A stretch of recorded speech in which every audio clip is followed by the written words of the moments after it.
Hello everybody, drum tech drummer and online educator Kenny Sharretts coming to you with a quick, super fast drum head change on the Surdos I am using out here on the final tour because an errant ash from something in the audience flew over my drum, burned a hole right in the head. It's a single ply head, I've got to change it super quick.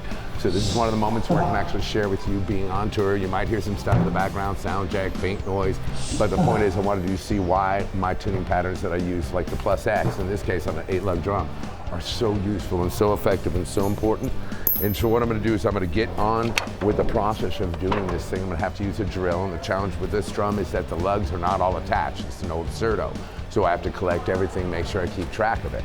Now the first thing I'm going to do before I do anything on tuning this drum is I'm going to crack the glue seal, just kind of break the glue seal a little bit on this brand new Remo head. Now if you've never done that, you put your fingers right where the plastic and the metal meet, kind of grip it. You grip it like this and grip up. You don't bend, you just grip up. And then you kind of just go around the drum real fast, making sure you're separating the excess glue seal or excess glue from the head to where it just kind of breathes better. That way all the hard work you do on balancing the head from the beginning stays with you. All right, y'all, let's go ahead and get to this.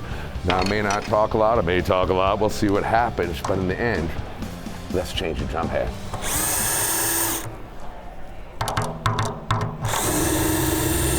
Ah, that one stays.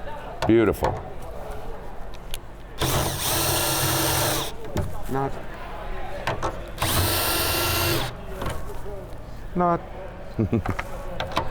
Now one of the things I'm going to try to do when I do this is keep these hooks clawed to the hoop because they are difficult to get back around the hoop. And part of what makes this tuning unique and putting a head on this drum a challenge and unique is that, there we are, we're already done, is it's a tension hoop. So it's kind of you gotta stretch it out and set it on the drum. You can't just put it down like a normal drum head. So I'm gonna double check here. Oh, we're doing good. We're looking good. Keep this away from the dangerous spots. Make sure I'm realigning my Renaissance logo. Come on. See that little hole? Come on, y'all. I can see you through that. Can't use that anymore. No more. All right, let's pop this back on. I'm gonna dust the hoop a little bit. Now thankfully, because I got my trusty rusty Music Nomad brush, I can brush underneath these lug plates, places where the tension rod come in. I'm gonna do a little finger brush here, realign here, make sure I got my little parts all realigned. Beautiful, and then we're just gonna put her on, balance her up. Whoops, there she goes. Boo, I wanted you to stay on, but thankfully these are the ones that kind of stay on. Now I'm gonna go ahead and get these mounted in. And this is where the procedure of what I do becomes really important because balancing it from the beginning when you're putting the drum head on is really, really important. This is why it's also important to kind of make sure you got your tension rods in the right place because some of these are right on their spots. So I need to undo this bad boy. See, it's all getting hooked up here. Kind of set everything in its spot. It's the one challenge of doing this, but with the ones that stay, is good.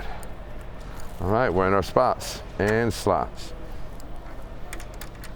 Now you have to take these tension rods, thread nuts, or what they will call swivel nuts.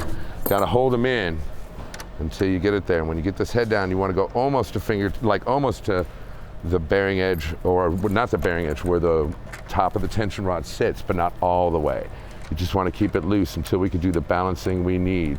So right now I'm just putting my finger up underneath there, holding the swivel nut, which is this thing. Okay, it's what's inside your tension casings, your lug casings on your drum set. All right, you can see me do it on this side, or just kind of pin it, and then we get going. Once it's in, I can spin. Come on. What they want to do is, it's lighting and stage, so boring.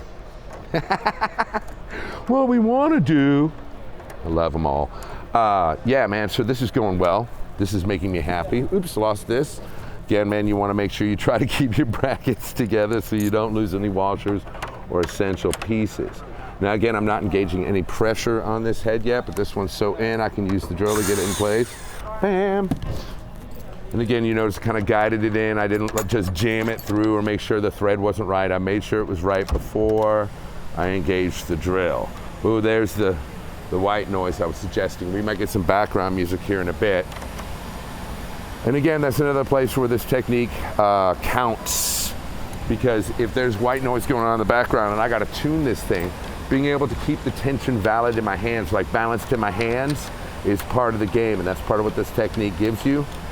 So here we go. Whoops. You didn't see that, Mickey. You didn't see nothing, man.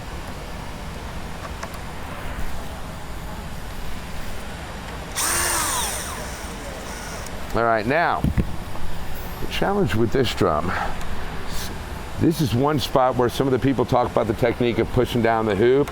You want to do it, but you don't want to go too hard in the paint. You just want to get her down there to where she's sitting nicely. And then make sure on this side it's doing the same. No real pressure. You actually feel the pressure, kind of, watch this, between your hands and your fingers. You feel the key, there it is. The key, bring it down to where the head and the hoop are meeting, and they're seating on the shell. Yeah, everything's in play. This one right here needs to be in play, hang on. There it is.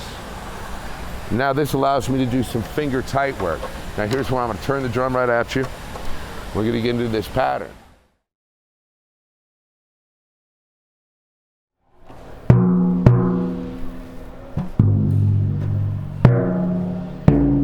Ha-ha.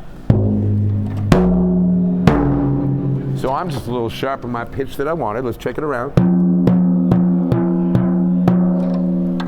You can hear a little bend down there.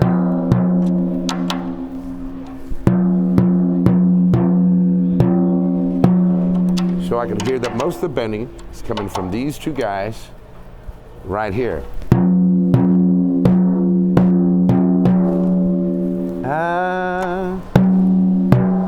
Boom, we got a beautiful balanced head that I'm gonna let sit here and stretch, and by the time it's done stretching, I do a little pushing on it.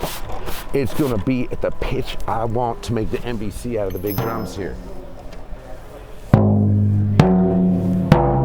Boom, bum. See, this is just a bit sharp, so I'm gonna let it stretch into position, y'all. I hope you enjoyed this quick lesson about how to use this tension, because I did this without a standard hoop. I had to kind of wiggle that into place, yet using balanced tension with the +X pattern, allow me to get this up to a balanced sound all the way around, ready to stretch in seconds while on tour, because that's what I gotta do, y'all. I want lunch. I love lunch. And by the way, thank all y'all for those who rent my step-by-step lessons at KennySharretts.com. Y'all are killing it for me. Thank you very much for supporting my work and supporting my YouTube channel and giving yourself a wicked set of tuning skills to boot. Solid.